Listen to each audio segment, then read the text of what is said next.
Alors, si vous avez vos Bibles ce matin, je veux, s'il vous plaît, vous inviter à l'ouvrir dans Jacques au chapitre 5 et lisons à partir du verset 16. Je vais lire dans la version Summer. Jacques, chapitre 5, verset 16.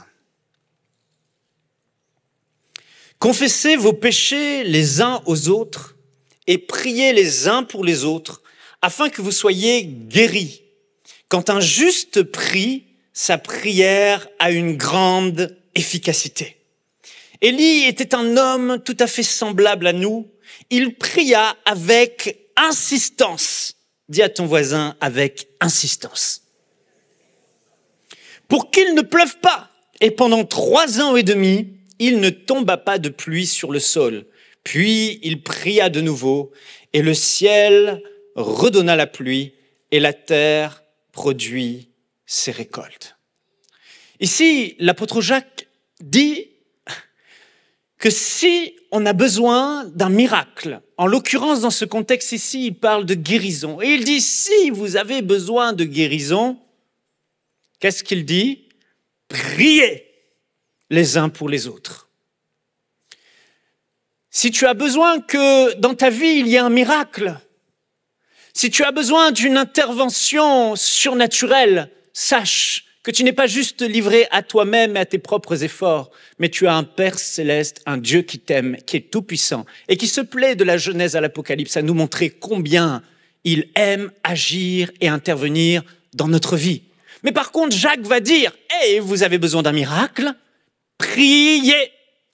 Il faut prier.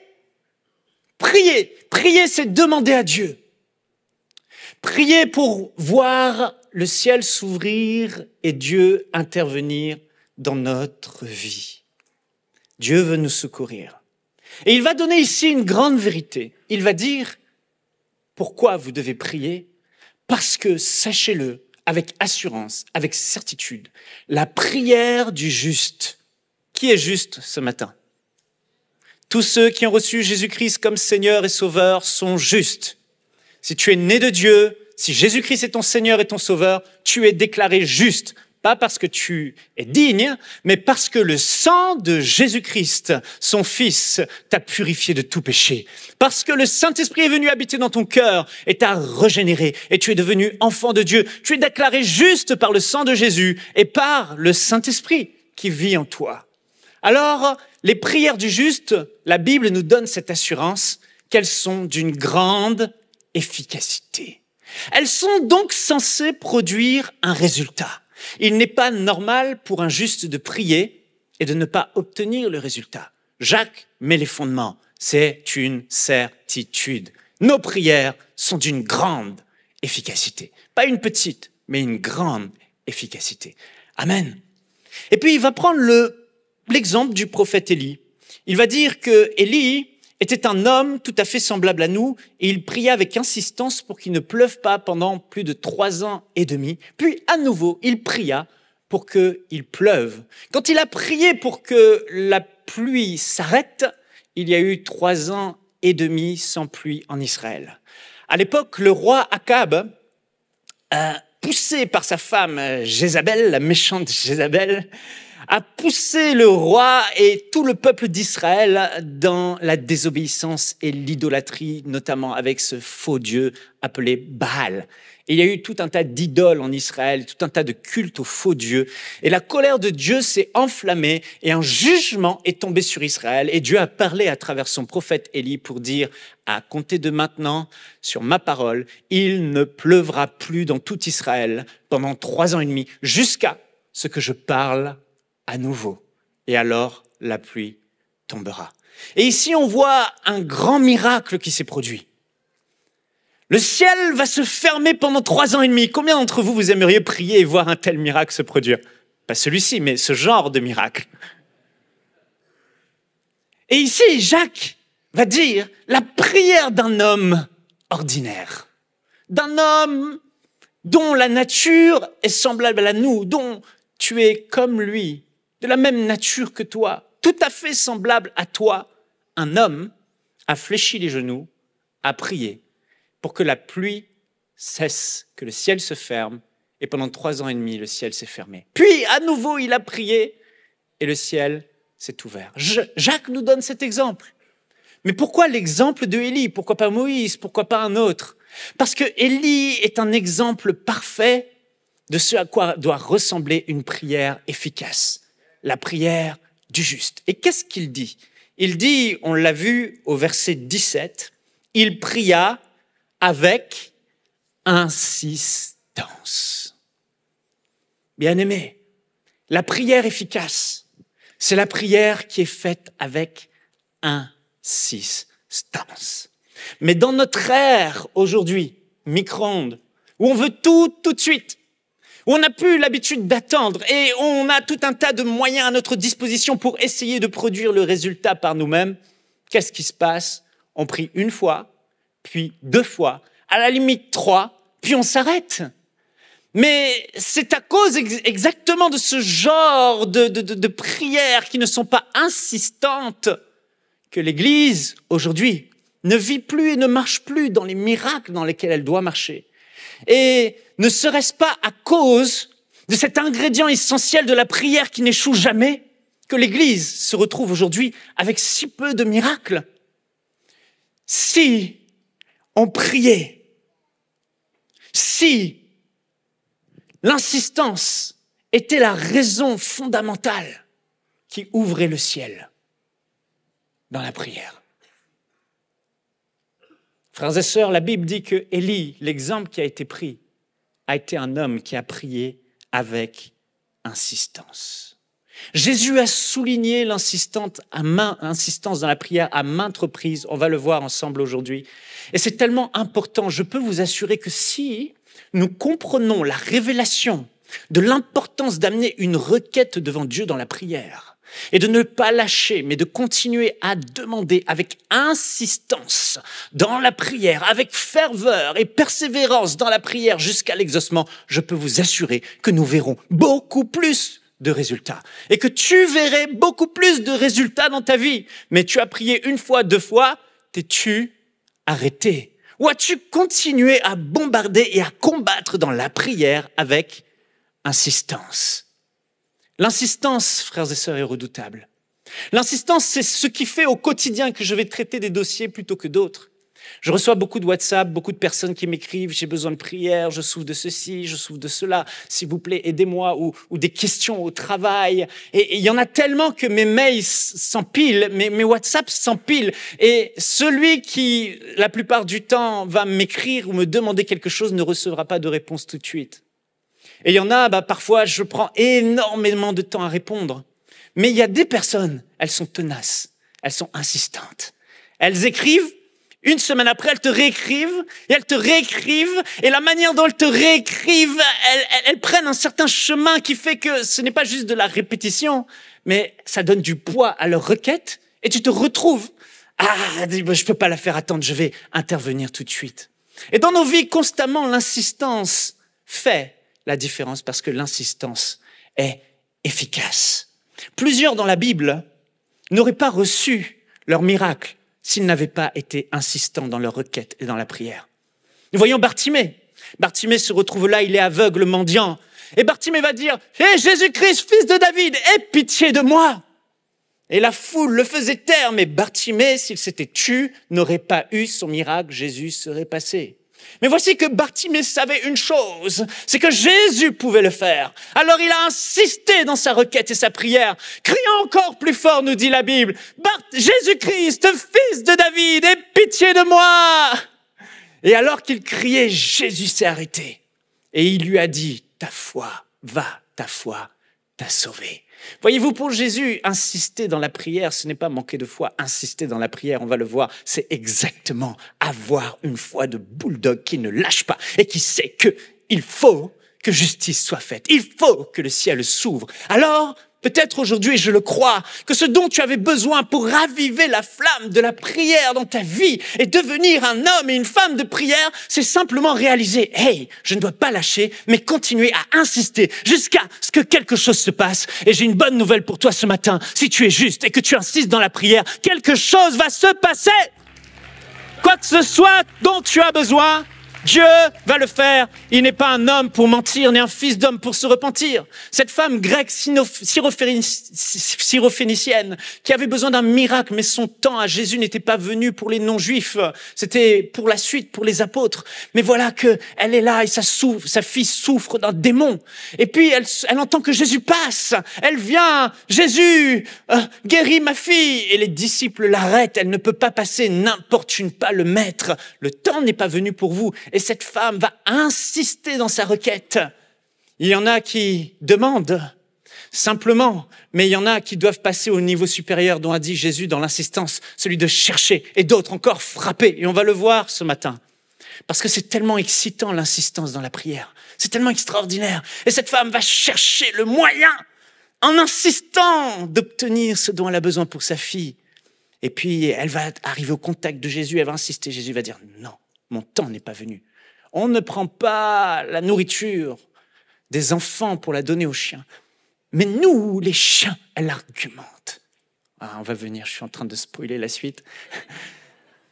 Et là, mais nous, les chiens, nous pouvons manger les miettes qui tombent de la table du maître des enfants. Ah là là, c'est extraordinaire. À cause de son insistance, va, ta fille est guérie. Et Pierre aurait pu rester en prison, sortir de la prison et se faire tuer par Hérode comme Jacques a été tué par Hérode. Mais l'Église a insisté, persévérant dans la prière. S'il n'y avait pas eu l'insistance dans la prière, certainement que l'apôtre Pierre, lui aussi, aurait été tué comme le grand Jacques. L'insistance fait la différence dans la Bible. Amen, que quelqu'un dise amen. Nous ne recevons pas parce que nous ne demandons pas. Et si nous demandons et que nous ne recevons pas, c'est parce que nous nous arrêtons trop tôt alors que Jésus lui-même a dit de prier avec insistance sans se relâcher. C'est une vérité que j'ai moi-même constatée dans ma vie. Il y a des combats, il y a des choses que tu mènes qui traînent depuis longtemps parce que simplement tu n'as pas été insistant et persévérant dans la prière. Une fois, deux fois, trois fois. Allons rapidement voir la prière de Élie. Déjà, la première des choses qu'il faut voir concernant cette prière, c'est que Élie n'est pas resté passif, alors que Dieu lui avait parlé. Frères et sœurs, quelqu'un a dit, un grand revivaliste, pour une raison que j'ignore, Dieu ne peut intervenir dans les affaires de la terre à moins qu'un homme ne le lui demande. La première des choses qu'on doit comprendre, c'est que la prière est le seul lien qu'il y a entre le ciel et la terre. Et que s'il n'y a pas quelqu'un sur la terre qui intercède, parfois il y a des gens qui vont dans des endroits et qui vivent un réveil, mais derrière, l'évangéliste, lui, il arrive, il prêche, il voit des signes, des miracles, des prodiges, mais derrière, il y a des personnes qui ont fléchi le genou et qui ont prié pour que le voile tombe, pour que l'évangile perce.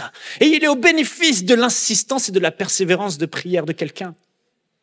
Il faut prier.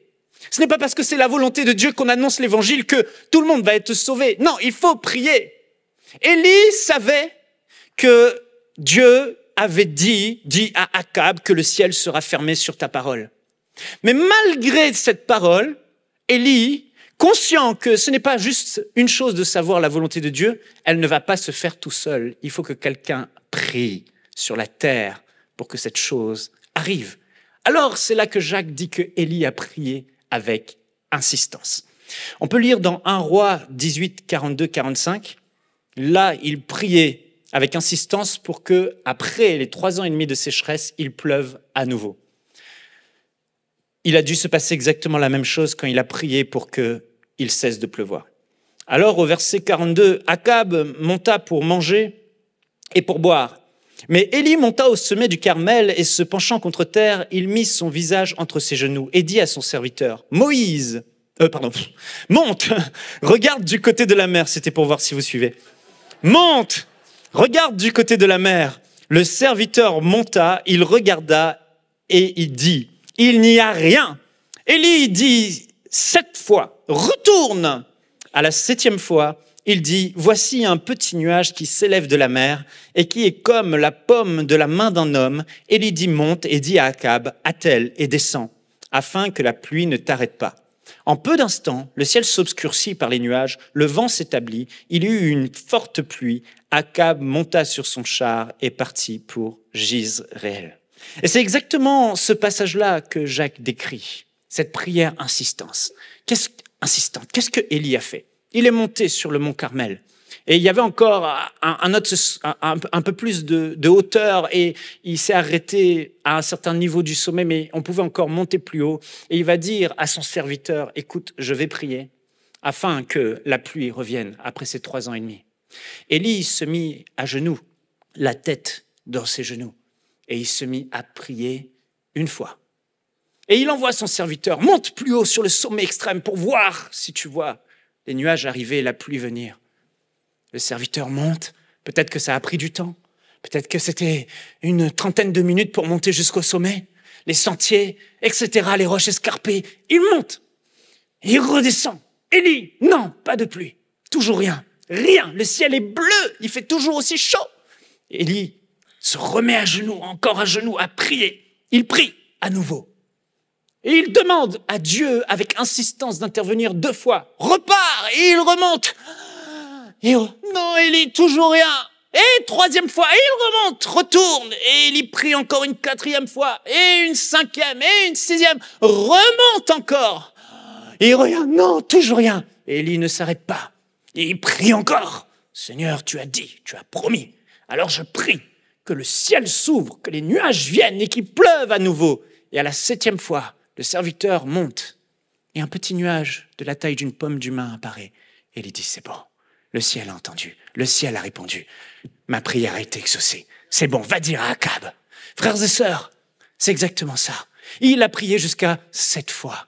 Quand je regarde ma vie et les exaucements face aux défis que j'ai eus et aux besoins que j'ai eus, que ce soit spirituellement, les révélations dont j'ai eu besoin, que ce soit physiquement par la guérison dans ma famille ou dans les besoins des frères et sœurs, la plupart du temps, ça n'a pas été le fruit d'une prière one shot, d'un combat one shot. Mais j'ai dû prier 2 fois, 3 fois, 4 fois, parfois plus. Mais à un moment donné, Dieu fait toujours grâce et il a toujours pourvu. Il a toujours répondu quand on ne lâche pas. Amen. Alors, ce matin, dis à ton voisin, prie avec insistance. Est-ce que tu te serais arrêté à la 2e ou 3e fois et tu aurais attendu? Ou est-ce que tu aurais, comme Élie, persévéré et insisté? Il ne s'agit pas de continuer à demander la même chose pendant de longues répétitions et répétitions, pendant des heures, jusqu'à ce que quelque chose se passe. Non, il s'agit de prier avec foi. Comme tu parles à un homme, à ton Père céleste, de tout ton cœur, avec foi, croyant qu'il le fait. Et puis, d'observer. Mais quand tu vois que l'exaucement n'est pas encore arrivé, prie encore, prie encore, prie encore. Et continue à insister dans la prière jusqu'à ce que cela se passe. On va le voir ensemble, ce chemin de l'insistance qui est formidable, dont Jésus nous parle. J'aimerais, avant d'aller sur l'enseignement de Jésus, qu'on puisse voir ensemble comment l'Église primitive maîtrisait l'art d'insister dans la prière. L'Église primitive vivait de grandes percées, ces percées dont on parle constamment, et c'était une Église forte aussi. Mais ces percées ne leur sont pas arrivées par hasard. La dimension dans laquelle ils marchaient, que ce soit pour les dons, pour les miracles, pour la force intérieure, pour la révélation, n'était pas le fruit du hasard, mais c'était le fruit de la prière insistante. C'était le fruit de la persévérance dans la prière. À la Pentecôte, ce n'était pas le fruit du hasard. La Bible dit dans Actes 1,14, tous, d'un commun accord, persévéraient dans la prière. Jésus avait donné la promesse. Attendaient la promesse. Ils attendaient en priant, en insistant dans la prière. Seigneur, tu as promis que nous recevrons le Saint-Esprit. Alors, c'est tout un parcours, mais nous insistons. Nous persévérons. Et 10 jours dans la chambre haute à prier, 10 jours à insister, 10 jours à croire que Dieu va répondre. Et tout à coup, au moment où tu ne t'attends pas, boum, il se fit entendre le bruit d'un vent impétueux et ils furent tous remplis du Saint-Esprit. Vous connaissez l'histoire. Il y a la fameuse délivrance de Pierre. Je vais juste vous lire le verset Actes 12, 5. La délivrance de Pierre, alors que Jacques venait d'être tué par Hérode. Pierre va être emprisonné, enchaîné. Le même sort l'attend. Mais l'Église, cette fois, ayant vu ce qui s'est passé avec Jacques, va se tenir en prière sérieusement pour Pierre. Pour que le ciel vienne secourir Pierre, qui est enchaîné, entouré de 4 escouades de soldats romains, pour l'empêcher de sortir de cette prison avec des portes barricadées. Mais voici, un ange de Dieu descend, défait les liens de Pierre, aveugle les gens, lui fait traverser la prison et il sort. Mais qu'est-ce que la Bible dit, ce grande délivrance de Pierre? L'Église ne cessait d'adresser pour lui des prières à Dieu. Dis à ton voisin, ne cessez d'adresser des prières. Les anges sont descendus. Dis à ton voisin, la prière insistance active le ciel. Oui. Il a besoin de l'entendre. La prière active le ciel. C'est pour ça qu'ils priaient. Ils n'ont pas juste fait une petite prière, mais ensemble, ils se sont mis ensemble à persévérer. Ils ne cessaient d'adresser des prières pour Pierre.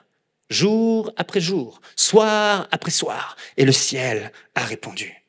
Voyez-vous, il y a une belle image dans Apocalypse au chapitre 5 et au chapitre 8 qui nous parle de cette coupe au ciel.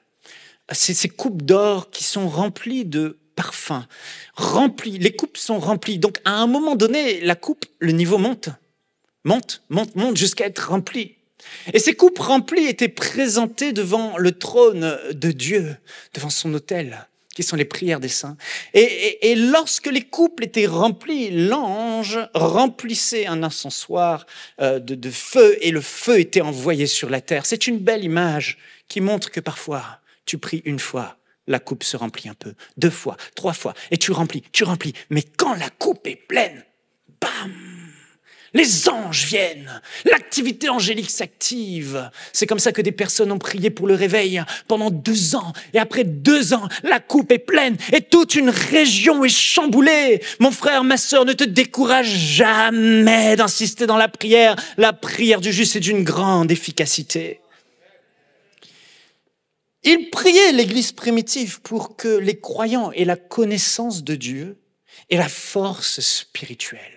Si l'Église primitive était si forte, résistant à la tentation, résistant aux persécutions, gardant la foi en Jésus-Christ, était-ce juste à cause de l'enseignement des apôtres qui était de meilleure qualité que ceux d'aujourd'hui? Non.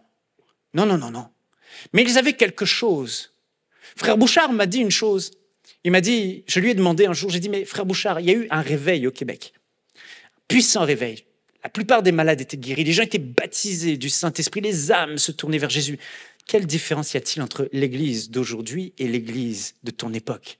Il m'a dit, Michael, il n'y en a qu'une seule que je vois, évidente. L'Église ne prie plus. À mon époque, ils faisaient des kilomètres chaque soir pour se réunir et prier ensemble, réclamer le secours du ciel. Et Dieu répondait par une forte onction, il y avait un réveil. Mais aujourd'hui, l'Église prie de moins en moins.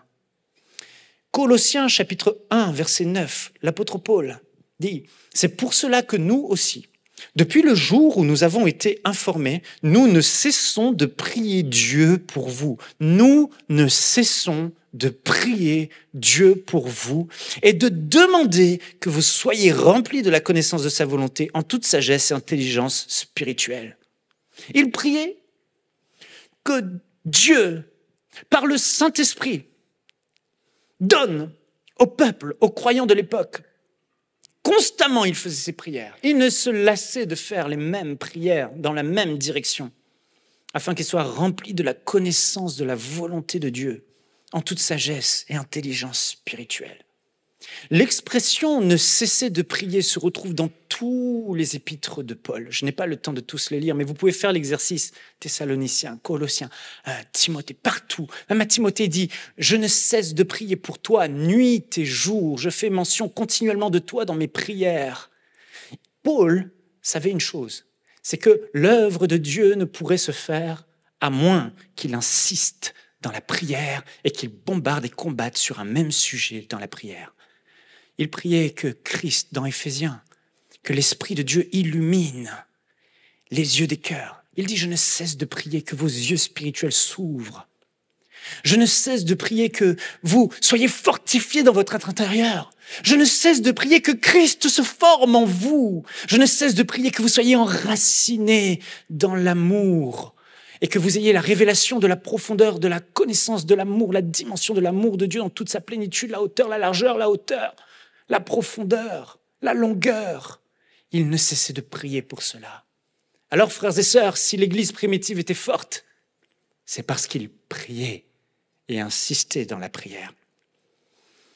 Ils avaient développé l'art de combattre spirituellement à travers la prière insistante. Est-ce que tu combats spirituellement ou est-ce que tu combats dans le naturel? Est-ce que le combat que tu mènes est davantage spirituel sur tes genoux ou tu veux activer le ciel en ta faveur, en faveur des bien-aimés qui t'entourent? Ou est-ce que le combat que tu mènes est davantage naturel avec tes efforts? Combien de fois nous essayons de changer les gens par nous-mêmes? Combien de fois nous essayons d'amener la révélation chez les gens par nous-mêmes, avec nos discours, avec nos mots, avec nos efforts, avec nos compétences, avec nos talents? C'est bien. Mais si celui qui bâtit la maison bâtit sans l'Éternel, celui qui l'a bâti travaille en vain. Celui qui essaye de garder la ville par ses propres forces la garde en vain. Mais il y a, frères et sœurs, une bonne nouvelle. Nous pouvons, en fléchissant les genoux, en priant avec insistance, combattre dans la prière. Épaphras est un bon exemple. Colossiens 4,12, cet homme de Dieu, un ancien dans l'Église, qui est des vôtres, Épaphras, qui est des vôtres, vous salue, serviteur de Jésus-Christ. Il ne cesse de combattre pour vous dans ses prières, afin que, parfait et pleinement persuadé, vous persévérez dans une entière soumission à la volonté de Dieu.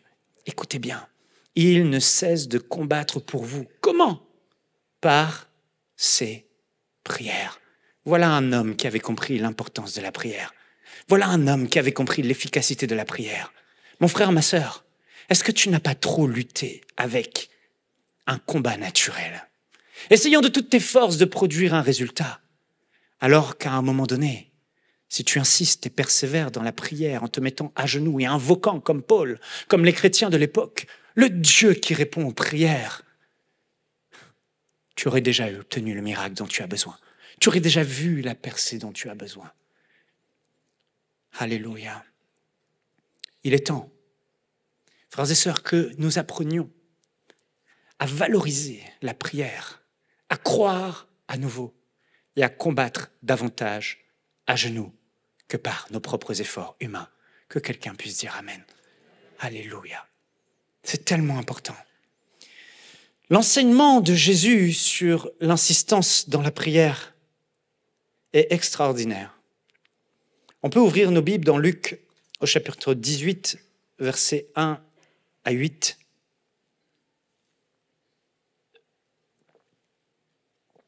Il faut savoir une chose. Personne n'a vu Dieu si ce n'est Jésus-Christ. Il est le seul qui l'a vu et qui l'a fait connaître. Jésus-Christ est le créateur de toutes choses.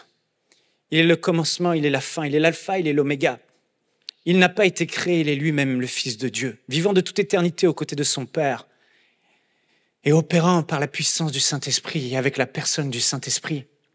Le Père et le Fils et le Saint-Esprit ont toujours été.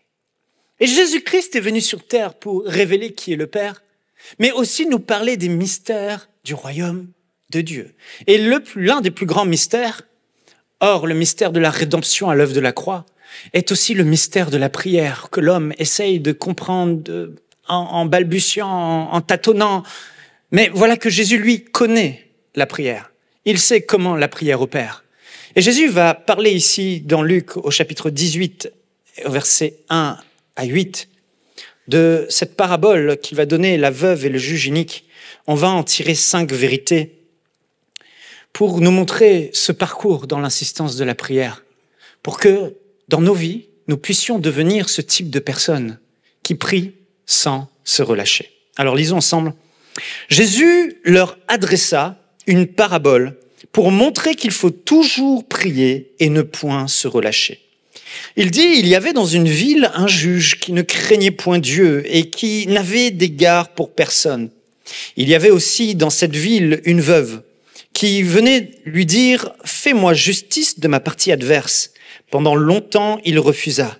Mais ensuite, il dit en lui-même « Quoique je ne craigne point Dieu et que je n'ai égard pour personne, néanmoins, parce que cette veuve m'importune, je lui ferai justice afin qu'elle ne vienne pas sans cesse me rompre la tête. » Le Seigneur ajouta « Entendez ce que dit le juge inique. Et Dieu ne ferait-il pas justice à ses élus qui crient à lui jour et nuit et tardera-t-il à leur égard? Je vous le dis, il leur fera promptement justice. Mais quand le Fils de l'homme viendra, trouvera-t-il la foi sur la terre? Et Jésus va donner une autre image dans Luc au chapitre 11, je ne vais pas le lire, mais pour montrer encore l'importance de l'insistance dans la prière. Prenant cette image, imaginez que vous avez un ami qui vient chez vous de voyage et qui n'a pas mangé et qui a faim et que vous allez voir cet autre ami pour lui demander 3 pains. Il est couché dans son lit avec ses enfants, il n'a pas envie de se lever, il est épuisé, vous frappez à la porte, vous demandez à cet ami de vous donner 3 pains et il ne le fait pas. Mais je vous le dis, même si cet ami ne se lève pas parce que c'est votre ami, il se lèvera à cause de votre importunité, c'est-à-dire à cause du fait que vous allez insister et il vous donnera tout ce dont vous avez besoin. Et puis il conclut en disant, si vous, méchants comme vous êtes, vous pouvez donner de bonnes choses à vos enfants, à combien plus forte raison votre Père céleste ne vous donnera-t-il pas le Saint-Esprit? Donc Jésus a donné ces 2 passages fondamentaux pour nous rappeler certaines vérités qu'il faut asseoir dans nos cœurs. On doit vraiment y croire. On doit s'y attacher et la mettre en pratique. Jésus était un homme qui insistait dans la prière. Donc, la première vérité qu'on peut tirer de ce texte, c'est que Jésus dit, tout simplement, il faut insister dans la prière. C'est simple, c'est bête, mais il l'a dit. C'est un secret qu'il révèle. Ne vous lassez jamais d'insister dans la prière, comme cette pauvre veuve face au juge inique. Il dit au verset 1, Jésus leur adressa une parabole pour montrer qu'il faut toujours prier sans se relâcher. Donc c'était fait. On n'a pas besoin de discuter ça. Il faut insister. Deuxième vérité, c'est que Jésus va dire au verset 8 et nous révéler que insister dans la prière, ce n'est pas manquer de foi. C'est au contraire avoir la foi. C'est parce que tu crois que Dieu existe et qu'il va te répondre à ta prière que tu demandes 1 fois, mais ne voyant pas que tu demandes 2 fois, ne voyant toujours pas que tu demandes 3 fois et que tu insistes jusqu'à un parfait exaucement de ta prière parce que tu as compris que l'insistance dans la prière fait la différence. Au verset 8, il dit cela en finissant cette parabole. Quel constat douloureux pour nous. Mais, quand le Fils de l'homme reviendra sur la terre, trouvera-t-il encore la foi? Jésus est en train de dire, mais quand il reviendra à son grand retour, trouvera-t-il encore des hommes et des femmes comme cette veuve qui ne vont pas s'arrêter à un non ou à un silence, mais qui vont continuer à insister dans la prière, dans la foi, pour obtenir ce qu'ils ont demandé. Montre-moi quelqu'un qui insiste dans la prière et je te montrerai quelqu'un qui a foi que Dieu va répondre. Ainsi, insister dans la prière, c'est avoir la foi. Au contraire, celui qui n'insiste pas, à moins qu'il ait eu une parole réma de Dieu qui lui a dit c'est bon, c'est fait, et qui s'est arrêté, je verrai quelqu'un qui a arrêté de croire dans l'efficacité de la prière et qui est tombé dans la passivité. Sauf s'il a eu une parole. Il sait qu'il sait qu'il sait. Bartimée, comme on l'a vu, c'est sa insistance qui l'a sauvé. Frères et sœurs, j'ai eu à un moment donné un blocage dans ma vie de prière parce que j'ai été exposé à un enseignement de foi qui est vrai. Cet enseignement de foi, c'est dans Marc 11. Jésus, la prière de la foi. Il y a différents types de prières. Et la prière de la foi, c'est la prière où tu pries 1 fois et tu crois que tu as reçu et tu le verras s'accomplir. C'est ce que Jésus a dit dans Marc au chapitre 11. Quand vous parlez à cette montagne, croyez que ce que vous dites arrive et vous le verrez s'accomplir. La réalité, c'est que les fois où j'ai entendu ce message, j'ai commencé à arrêter d'être un homme qui insiste dans la prière. J'ai plutôt essayé de faire des efforts pour dire une fois et après croiser les bras et attendre que la chose arrive. La réalité, c'est que le nombre d'exaucements que j'ai eu, de révélations, de tout, n'a fait que diminuer. Pourquoi? Parce que j'ai mis de côté l'insistance dans la prière. Ce que Jésus est en train d'enseigner, ce que l'Église primitive vivait dans l'insistance dans la prière, n'est pas en opposition à Marc 11. Marc 11, c'est exercer notre autorité spirituelle dans la prière face aux esprits méchants, face à la maladie, face aux différentes montagnes qu'il y a. Mais j'ai remarqué une chose, c'est que l'insistance dans la prière va être le meilleur allié à Marc 11. C'est-à-dire que pour arriver à cet instant où quand tu ordonnes quelque chose, tu demandes quelque chose et que tu crois dans ton cœur que la chose est arrivée, vous savez, se croire dans le cœur. Se croire dans le cœur, on ne peut pas le produire par nous-mêmes. On ne peut pas à chaque fois qu'on prie se dire, chaque fois que j'ai prié, j'ai cru dans mon cœur que la chose est arrivée, c'est fait. Non. Se croire dans le cœur ne peut être produit que par le Saint-Esprit. C'est comme ce petit nuage que Élie a vu. Et quand tu as ce petit nuage qui est se croire dans le cœur, ce réma, cette conviction, cette assurance, je sais, là, tu peux arrêter de prier parce que c'est déjà fait. Mais l'insistance dans la prière, en tout cas dans ma vie, et je crois aussi dans votre vie pour ceux qui l'ont expérimenté, a été justement cet outil, cet allié qui m'a amené à ce moment du petit nuage, à ce moment de la percée, à ce moment du signe intérieur, du signal qui dit « Ah, c'est bon, quelque chose s'est produit. Je sais que ma prière a eu sa percée et que le ciel a répondu. » Alors, c'est complémentaire. Oui, vous pouvez acclamer la parole de Dieu. L'insistance va nous amener à des momentum. Avec mon épouse, nous pourrions, et nous avons déjà raconté tellement d'histoires, tellement de témoignages personnels, de défis. Encore cette année, j'ai eu un acouphène terrible et je me disais, si cet acouphène demeure, je ne pourrais même pas continuer mon travail que je fais, tellement c'était insupportable.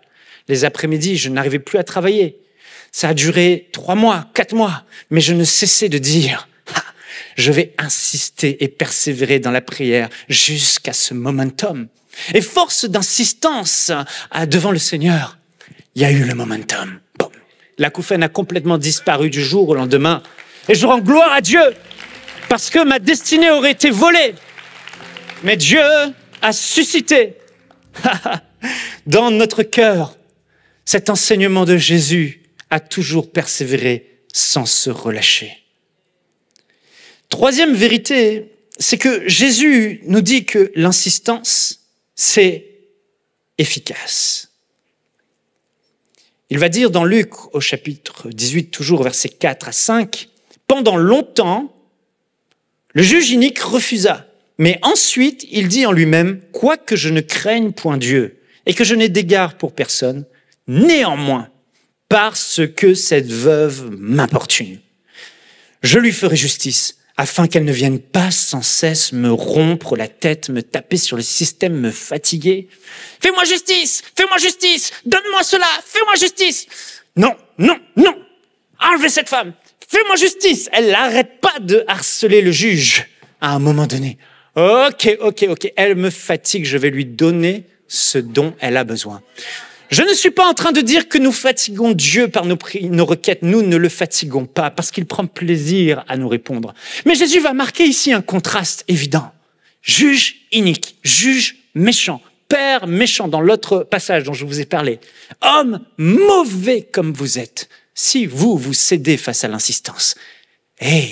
Réveillons-nous. Si vous cédez, méchant comme vous êtes face à l'insistance, comment Dieu qui est si bon et qui vous aime, donc qui vous êtes des élus, qui vous a rachetés, dont vous êtes les enfants, ne vous donnera-t-il pas tout en Jésus-Christ? Lorsque vous insisterez, il marque le contraste. L'insistance est efficace dans le naturel. Nous en sommes tous témoins. Nos enfants, je vais en parler après. Nous sommes tous témoins. Nous cédons à l'insistance. Parce que les personnes qui insistent, ouh, j'étais à Paris il y a quelques semaines à prêcher là-bas et je suis allé dans un supermarché, une épicerie qui s'appelle Carrefour. Et puis, il était tard, 21h, ça fermait et le caissier, il avait pris beaucoup de personnes, tout était fermé, les lumières s'éteignaient, il y avait encore une file et il avait mis dernier client. J'étais le dernier qu'il a pris. Et puis, il dit, je ne veux plus personne. Il est clair, catégorique, il doit rentrer chez lui, il est fatigué après une dure journée. Et puis là, je passe. Et puis, il y a une maman, je crois, qui arrive. C'était une dame ou un homme, je sais plus, une personne. Il était là et puis, il se met face à elle. Il dit, s'il vous plaît, prenez-moi, regardez les caisses, là, c'est plus possible, je dois passer. Non, la caisse est fermée. Et puis, il insiste, il commence à argumenter, il commence à parler. Et puis, je regarde le visage de l'homme se décomposer, dire, bon, d'accord, allez, oh. Et puis, il prend tout le monde finalement. L'insistance lui a fait obtenir ce dont il avait besoin. Mais si cet homme avait simplement pas insisté, il n'aurait pas eu. L'insistance, Jésus nous dit, est d'une grande efficacité. L'insistance va mettre l'autre auprès de qui tu insistes face à un choix. Tu le mets dans les cordes. Et il n'a pas d'autre choix face à un mur. Il peut plus reculer. Tu es trop insistant. Tu le mets face à un choix. Soit il dit oui, soit il dit non, soit il fuit, soit il change de pays, mais soit il appelle la police. Mais quand tu as quelqu'un d'insistant qui te lâche pas, t'es mal pris. L'insistance, c'est redoutable. Nous devons être des personnes insistantes quand c'est pour le bien. Nous devons ne pas lâcher. Parfois, petite parenthèse, tu as trop lâché, alors que Dieu voulait et que tu devais insister pour que ce que tu voulais, tu puisses l'obtenir. Alors, la quatrième vérité, c'est que Jésus nous dit que Dieu nous exaucera promptement. Et ça, c'est encourageant. Il a dit promptement. Il n'a pas dit que ça va durer des années. Il a dit, Dieu ne tardera-t-il pas, lisons-le ensemble encore au verset 7, et Dieu ne fera-t-il pas justice à ses élus qui crient à lui jour et nuit, et tardera-t-il à leur égard? Je vous le dis, il leur fera promptement justice. De quoi as-tu besoin? Quel souci traînes-tu depuis tant d'années? Dieu te dit aujourd'hui, si tu insistes dans la prière, il te fera promptement justice. Ça ne prendra pas des années. Jésus a dit promptement, Dieu ne tardera pas. C'est une histoire de jours, souvent, parfois de semaines, parfois de mois, pour des réveils dans des régions, peut-être des années. Mais nous concernant notre vie personnelle, ce n'est pas censé durer longtemps. Et ça, merci Seigneur de l'avoir dit, promptement. Je me souviens un jour, j'ai eu toujours des bons résultats à l'école depuis le jour où, quand j'avais 10 ans, ma mère est venue avec ma marraine, avec un chèque de 500 €. Oh, à l'époque, ça représentait beaucoup d'argent, 500 €. Aujourd'hui aussi, hein. J'avais 10 ans. Et ma marraine m'a dit, qui est très généreuse, j'étais mauvais à l'école. Michael, si tu es dans les 3 premiers de la classe, chaque trimestre, je te donne 500 €. Wow, la grosse carotte qu'elle a mise sous mes yeux. Depuis ce jour-là, mes résultats scolaires ont changé. Complètement changé. J'étais toujours dans les 3 premiers de la classe. Il y avait une impossible de la dépasser. Elle s'appelait Cécile de Labure. Elle passait son temps à lire des livres. Oh, bonjour, je suis Cécile de Labure. Elle était parfaite en français, en anglais. Elle était bilingue. Impossible de la battre. Mais les autres, je les ai dépassés. Toujours des bons résultats, fiers, contents des parents. Les parents étaient contents. Et j'ai eu que des bons résultats. Et puis, arrivé à l'université, j'ai rencontré le Seigneur. Et là, je passais mes nuits à lire la Bible, à prier. Les études, ça devenait vraiment compliqué. Je révisais plus. Dieu m'a fait grâce. J'ai toujours fini encore dans les 3 premiers. Mais il y avait un examen et j'ai pas révisé du tout. Je m'occupais des choses du royaume de Dieu, déjà. Et en école d'ingénieur, 3e année. Et puis là, j'arrive devant cet examen physique. Impossible d'avoir les réponses. Je ne connais pas, je ne suis pas allé dans les cours, c'était en amphithéâtre, je n'y étais pas allé, je n'ai pas révisé, j'ai pas lu, je ne savais pas quoi répondre. J'ai répondu selon le feeling, et là, pour la première fois de ma vie, j'ai cru que j'allais avoir un 0. Bon, j'ai eu une très mauvaise note, pas loin de 0, je crois que j'ai eu 9 sur 20. Bon, c'est mieux, j'ai eu peut-être un peu moins. Mais ce jour-là, j'ai vécu un traumatisme, parce que j'avais jamais vécu la peur de l'échec. Et j'étais assis devant ma copie, voyant l'heure passer. Et là, mon corps est devenu paralysé pendant 10 secondes. J'ai essayé de bouger, je ne pouvais plus bouger. J'étais crispé comme ça, de stress. Impossible de bouger. J'ai repris le contrôle de mon corps. Malheureusement, depuis cette expérience, ça a créé un traumatisme dans mon âme. Et chaque fois, chaque semaine, depuis ce jour-là, presque plusieurs fois par semaine, et pendant près de 10 ans, je vivais des cauchemars et je me retrouvais face à des copies d'examen, même après le mariage. Et je ne savais pas quoi répondre. Et j'étais angoissé et mon corps se crispait, je devenais paralysé dans mon lit. Exactement la même chose, pendant 10 secondes. Tout le temps, tout le temps, tout le temps. J'ai prié une fois, prié ci et là. Et ça a traîné 10 ans. Mais à un moment donné, je me suis dit, c'est plus possible que je traîne avec ça. Et j'ai commencé à insister et à prier pour ça fermement, sérieusement, jour après jour, semaine après semaine. Et promptement, en l'espace de quelques semaines, je suis dans un rêve et je me retrouve face aux 2 pires copies. Chaque fois dans mes rêves, c'était biologie et mathématiques. La terreur. Et ces 2 copies, je suis le premier de tous les étudiants à me lever pour un examen important. Je sors et l'examinateur me dit, vous me donnez déjà vos copies, monsieur Lebeau? Je dis oui et je souris. Il me dit, mais elles sont vierges, vous n'avez rien répondu. Je lui ai dit en souriant, Dieu a un autre avenir pour moi. Et ce jour-là, j'étais complètement guéri. C'est jamais revenu. Il envoya sa parole et me guérit. Je m'attendais peut-être à une imposition des mains à l'église. Peut-être qu'il aurait fait les choses, mais nous ne pouvons mettre Dieu dans une boîte. Il m'a guéri dans un rêve. Il va te guérir. Il va agir. Il va intervenir. Si seulement tu insistes. Bien-aimés, si nous ne nous recevons pas, c'est parce que nous arrêtons d'insister, nous arrêtons de demander, nous lâchons l'éponge. Mais crois que celui que tu invoques le fera. Insiste, tantôt il le fera d'une manière, tantôt d'une autre. Dieu est Dieu, il fait comme il veut, mais je peux te dire une chose, il fera. Il m'a délivré de tous mes traumatismes et de toutes mes frayeurs. Tu attends peut-être que Dieu te parle, qu'il réponde à tes prières.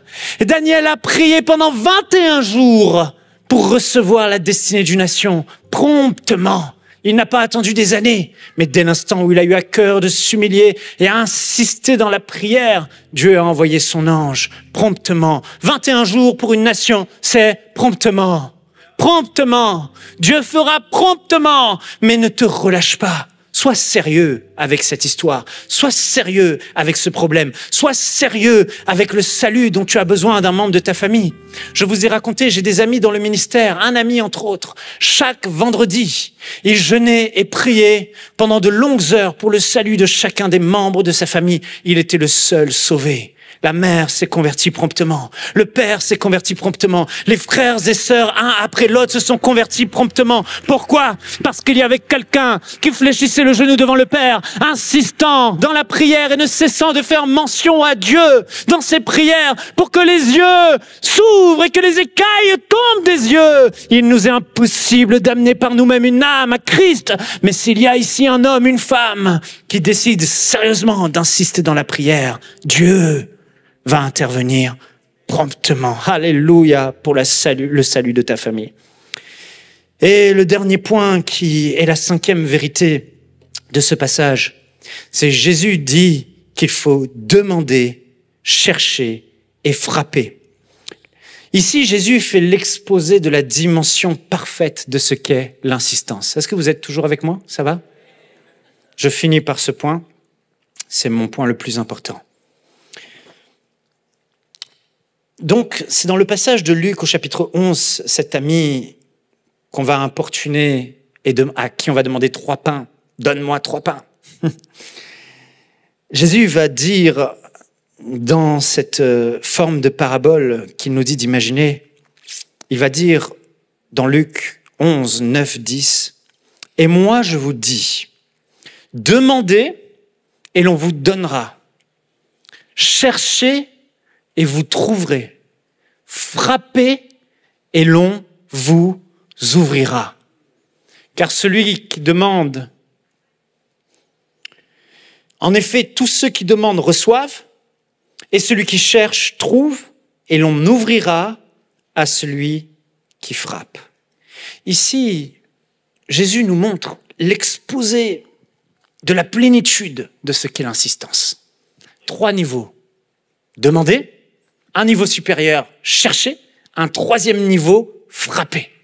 Et quand tu fais les 3 en même temps, ton insistance devient incroyable. Non seulement tu demandes, mais en plus tu t'agites, tu cherches le moyen, et en plus tu frappes en demandant. C'est terrible. C'est terrible. Qui peut résister à une telle insistance? Mais Jésus va dire, voilà, c'est ce genre d'insistance qu'on doit avoir dans la prière. Ici, c'est un merveilleux parcours. Un jour, mon fils, Louis, voulait absolument avoir, il était jeune, je sais plus, 5 ans peut-être, il voulait avoir le camion de Sam le pompier, ce dessin animé qui regardait Sam le pompier. Et puis il y avait un camion qui coûtait une centaine de dollars de Sam le pompier rouge. Il le voulait absolument, c'était tellement important pour lui. On était en début d'année, on venait d'avoir son anniversaire, on lui avait offert déjà plein de cadeaux. Il vient vers moi, il dit « Papa, je veux le camion de Sam le pompier ». Et puis je lui dis non, mais tu as déjà eu beaucoup de cadeaux et on va pas prendre encore Sam le pompier. En plus, ça se vend pas au Canada, c'est à l'étranger que ça se vend. On peut pas l'avoir et on n'est pas à l'étranger, donc tu n'auras pas Sam le pompier. Et puis il insiste. Et mon fils, à cause de son insistance, a obtenu son camion de Sam le pompier. J'ai cédé. Comment ne pas céder face à son insistance? Il l'a fait en maîtrisant l'art de l'insistance et j'ai trouvé ça intéressant de prendre le parallèle entre mon fils qui insiste et la prière, parce que moi je suis son papa, et quelque part c'est une belle image pour représenter nous, les enfants de Dieu, qui insistons dans la prière pour obtenir du Père ce dont nous avons besoin.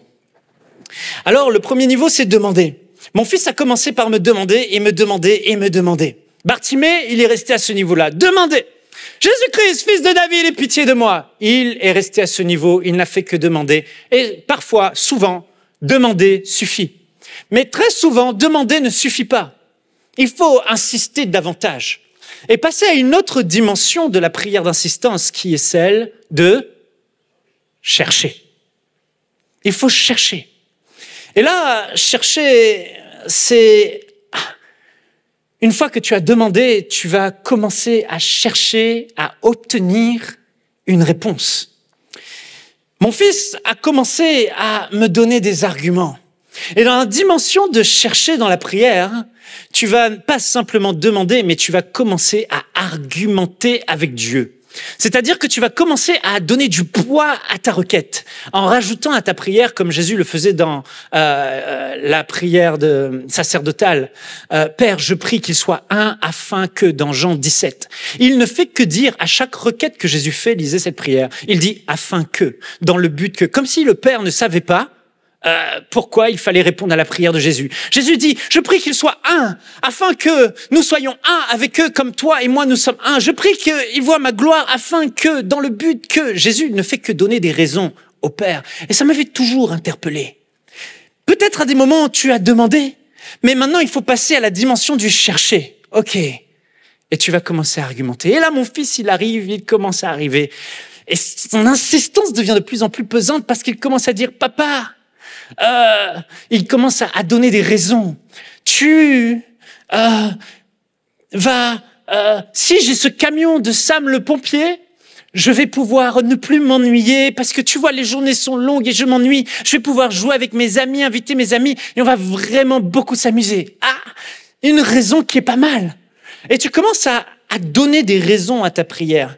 La deuxième chose d'en chercher, c'est aussi rappeler à Dieu ses promesses. Celle-là, ça a un poids assez fort dans ton insistance. Quand mon fils commence à dire « Papa, tu m'as dit que si j'avais été sage, je serais sage, tu m'offrirais un cadeau qui me ferait plaisir. » Et là, ça commence vraiment à peser lourd dans la balance. Et l'insistance commence à se faire entendre sérieusement. Oh waouh, je dois tenir mes paroles, mes promesses.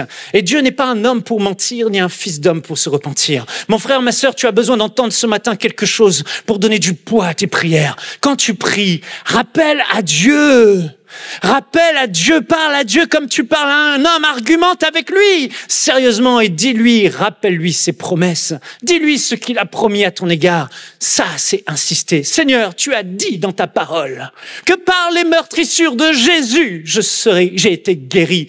Tu as dit qu'il a porté mes souffrances. Il s'est chargé de mes maladies. Comment je pourrais encore être malade si ton fils a été maudit à ma place pour que moi j'aie part à la bénédiction? Père, tu as promis que le juste ne serait jamais abandonné, ni sa postérité ne m'en dirait le pain. Père, je suis dans une situation, tu as dit que tu es notre Père céleste. Vous voyez, tellement de choses vous rappelez à Dieu. Dans la dimension de l'insistance, vous devez rajouter le chercher, rajouter les promesses que vous rappelez à Dieu. Et puis, il y a le jeûne. Et le jeûne, dans la dimension du chercher. À des moments, il faut se mettre à part.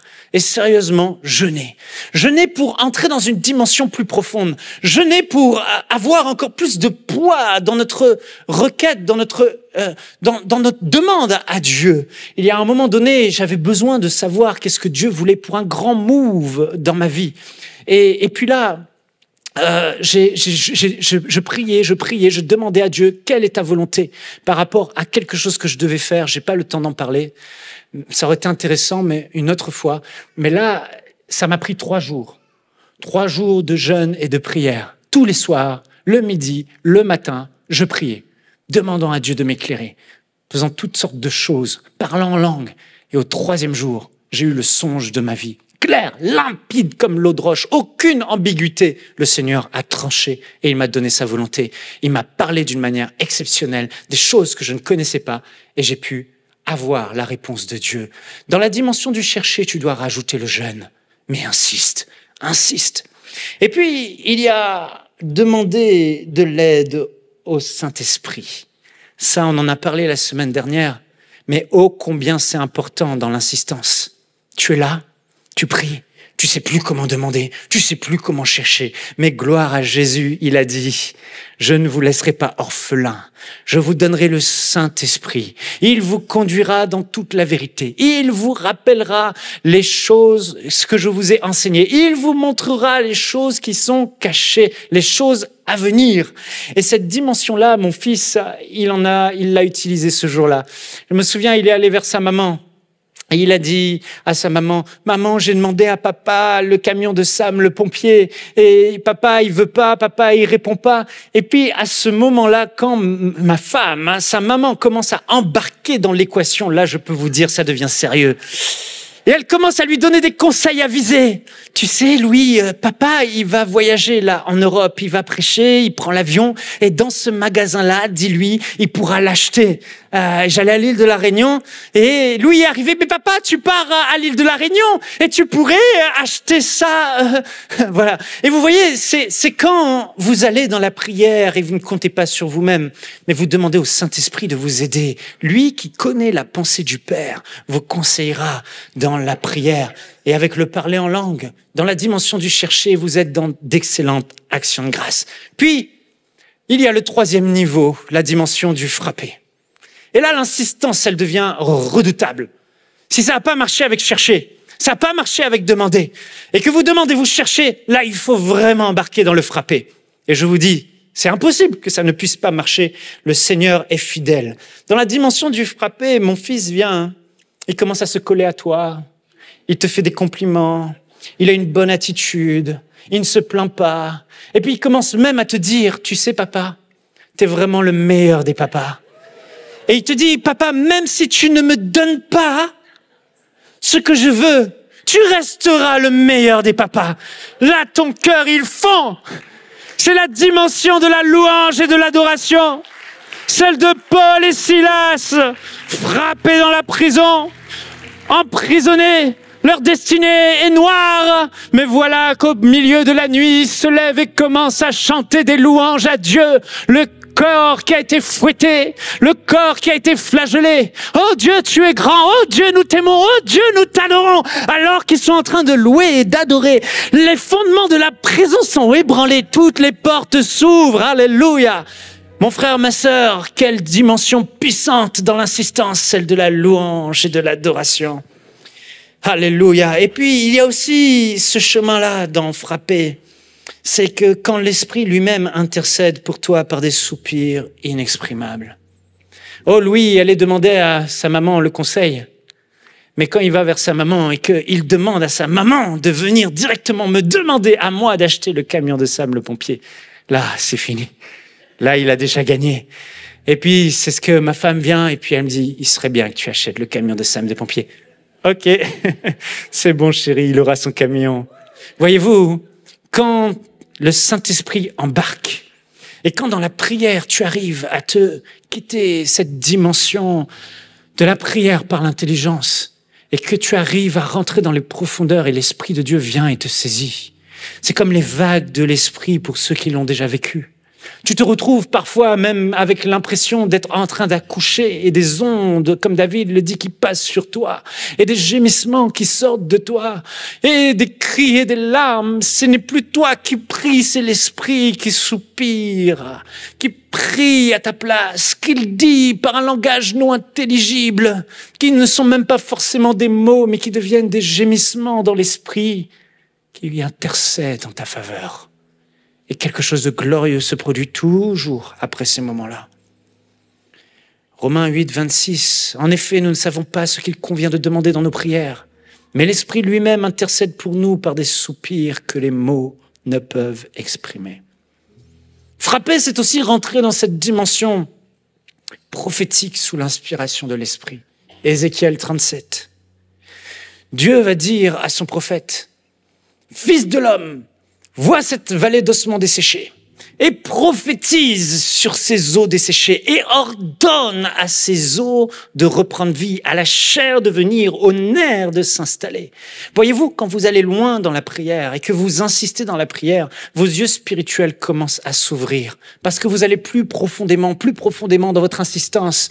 Et là, à un moment donné, l'Esprit de Dieu commence à vous communiquer des visions, des images. Vous voyez des choses. Votre cœur commence à s'emballer. Il vous montre le résultat de l'exaucement. Il vous montre à quoi va ressembler votre vie lorsque vous serez exaucé. Il vous montre la dimension d'après. Il vous révèle les choses que vous ne voyez pas encore avec vos yeux. À ce moment-là, frères et sœurs, il faut commencer à vous lever et à prophétiser ce que vous voyez.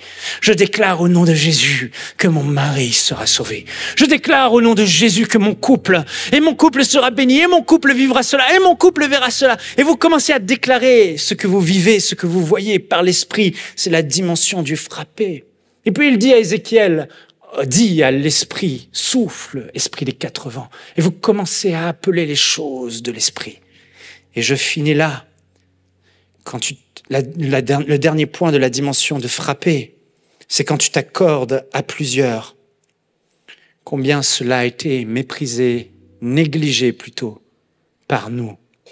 Jésus a dit, je vous le dis encore en vérité, si 2 d'entre vous s'accordent sur la terre à demander une chose quelconque, elle vous sera accordée. Est-ce qu'il a dit peut-être? Est-ce qu'il a dit dans certains cas? Si ce n'est pas pour nos passions, c'est toujours la volonté de Dieu de guérir, de restaurer, qu'on soit heureux, que le bonheur et la grâce nous accompagnent, qu'on soit pourvu. C'est toujours sa volonté. Il l'a dit, quelle que soit la chose que nous lui demandons, il nous l'accorde. Car là où 2 ou 3 sont assemblés, je suis au milieu d'eux. Et frères et sœurs, quand Louis, mon fils, demande à sa maman de venir et d'embarquer dans l'équation, dans l'insistance, puis qu'il demande à sa petite sœur de se rajouter et de venir, et puis que pire encore, il appelle ma mère, Maminou, à l'île de la Réunion, qui est sa grand-mère, sa mamie, et que les 4 ensemble commencent à demander le camion de Sam le pompier, je peux vous assurer que c'est impossible que promptement mon fils aura le camion de Sam le pompier. Alors c'est une image pour qu'on puisse se souvenir de cela. Mes frères et sœurs, j'aimerais que ce matin, cette parole vivante que Dieu nous a donnée puisse nous réconcilier avec l'insistance, la persévérance dans la prière. Il y a des combats dans nos vies, on peut se lever ensemble si la louange veut venir pour conclure ces moments. Il y a des combats dans nos vies qui ont duré trop longtemps. Combien d'entre vous vont juste prendre 5 secondes, 10 secondes, réfléchissez. Combien d'entre vous avez traîné des choses qui sont là depuis longtemps des problèmes avec lesquels vous avez même appris à vivre, où vous essayez de vous débattre par vous-même en trouvant des solutions humaines, alors qu'au final, le ciel a déjà la solution. Combien d'entre vous, levez la main et gardez votre main haut. C'est votre cas. Pensez à ces choses.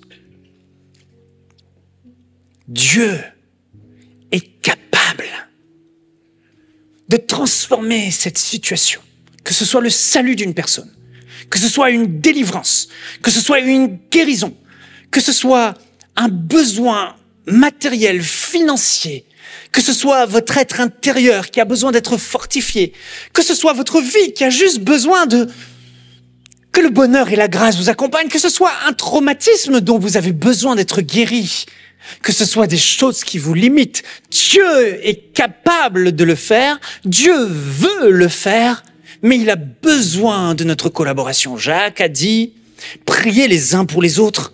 Tu as peut-être besoin de trouver un frère, une sœur sérieusement et de commencer à vous accorder ensemble pour frapper dans la prière, pour insister dans la prière.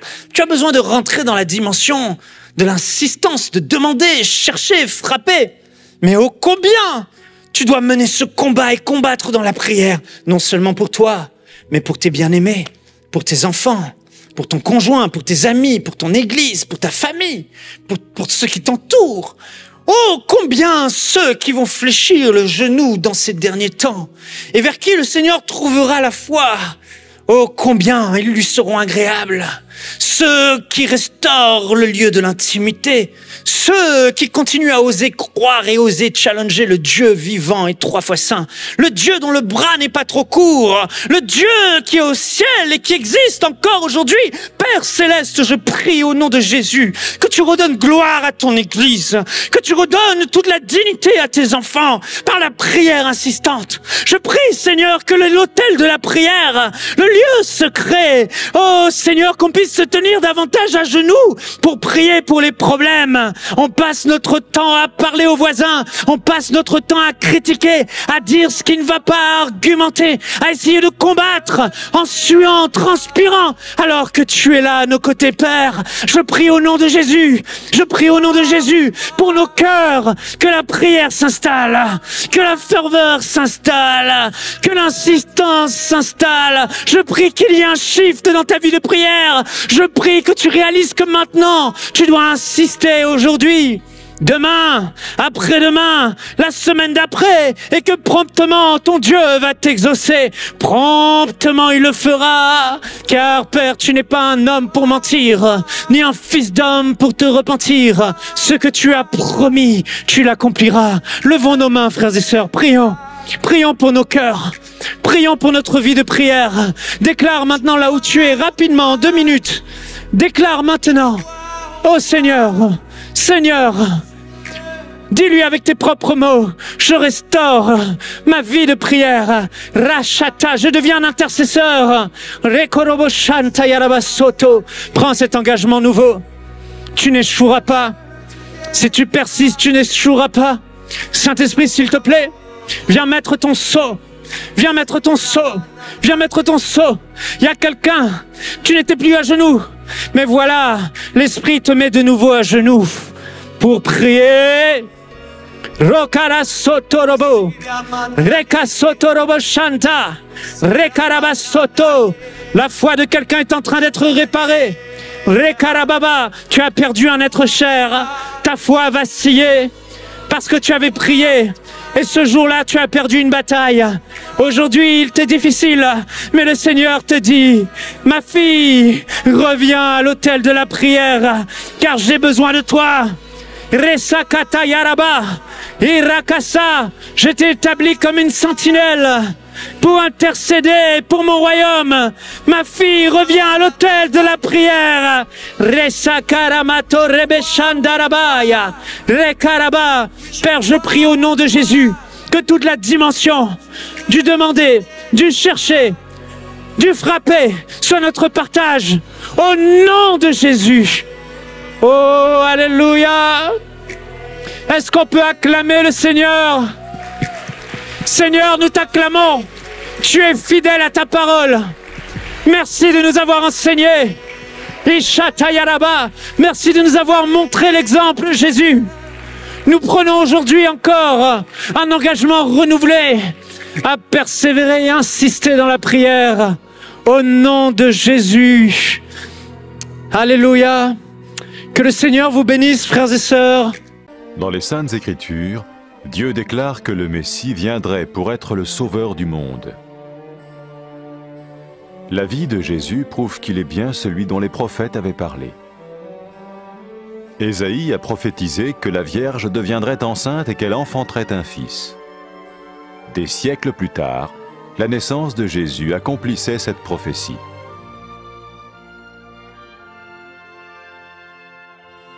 Les Saintes Écritures déclaraient que le saint à naître serait appelé le Fils de Dieu. Cela signifiait que Jésus serait le Fils de Dieu au sens spirituel et non au sens physique. Nous le voyons par sa manière de vivre. Il a guéri des malades, il a pardonné leurs péchés, les a ramenés à Dieu et leur a promis une place dans le royaume éternel de Dieu. Il s'est offert lui-même en sacrifice pour le péché à leur place. Puis il est revenu à la vie, victorieux sur la mort selon le plan de Dieu. Jésus a dit « Personne ne me prend la vie, mais je la donne de ma propre volonté. » La vie de Jésus n'a pas seulement accompli les écrits des prophètes, mais elle a aussi confirmé la vérité de la sainte parole de Dieu. Les prophètes avaient écrit « Ta parole, ô mon Dieu, est parfaite, elle dure à toujours. » Jésus lui-même a dit « Le ciel et la terre disparaîtront, tandis que mes paroles ne disparaîtront jamais. » Jésus est venu pour nous donner la vie dans toute sa plénitude. Et quand l'homme a désobéi à Dieu dans le jardin d'Éden, il a choisi sa propre voie et ses actions l'ont séparé du Créateur.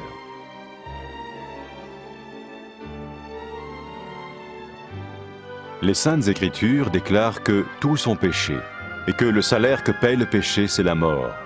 Il s'agit de la mort spirituelle, éternelle séparation d'avec Dieu.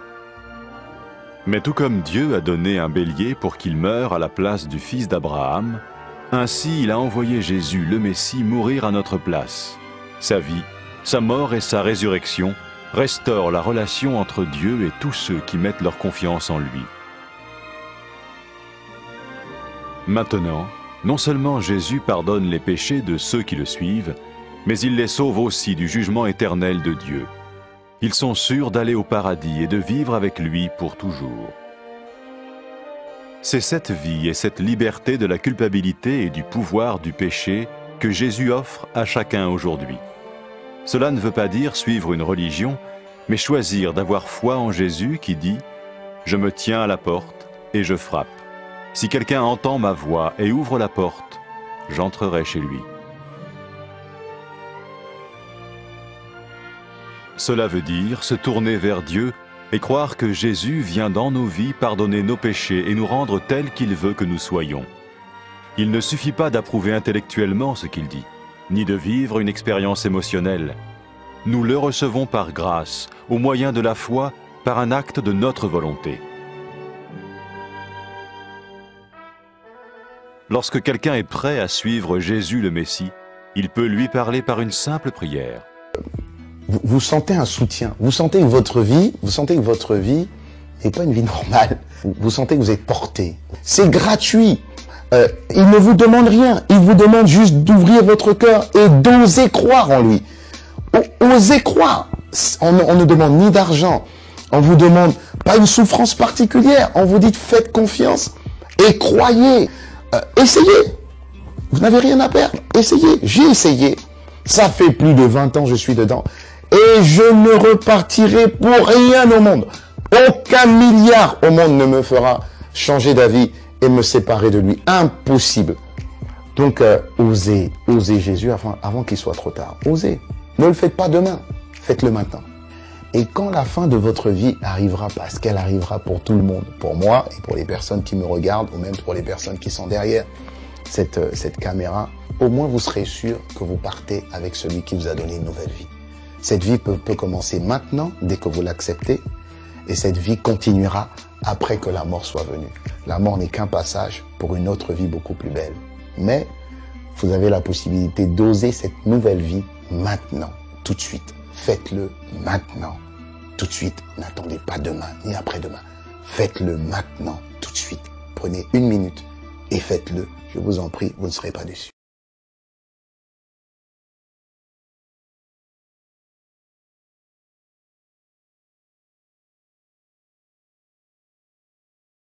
Après avoir écouté ce message, si vous avez décidé de donner votre vie au Seigneur Jésus-Christ, faites cette prière avec l'homme de Dieu. Mon Dieu, je viens devant toi, tel que je suis. Je confesse Jésus-Christ comme mon Sauveur et mon Seigneur.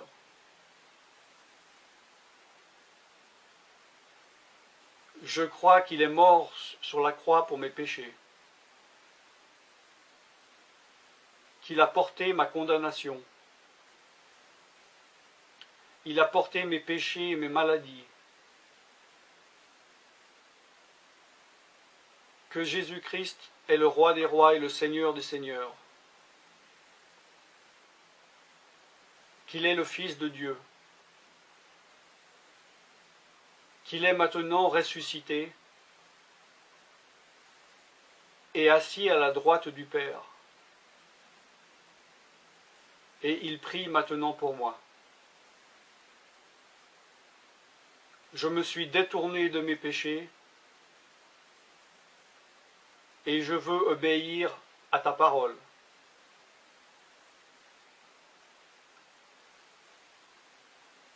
Je viens à toi en te demandant, mon Dieu, de me donner ton Esprit Saint.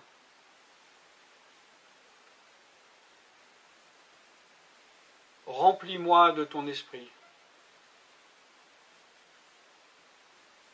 afin que tu ne sois plus à l'extérieur de moi, mais que tu viennes habiter en moi.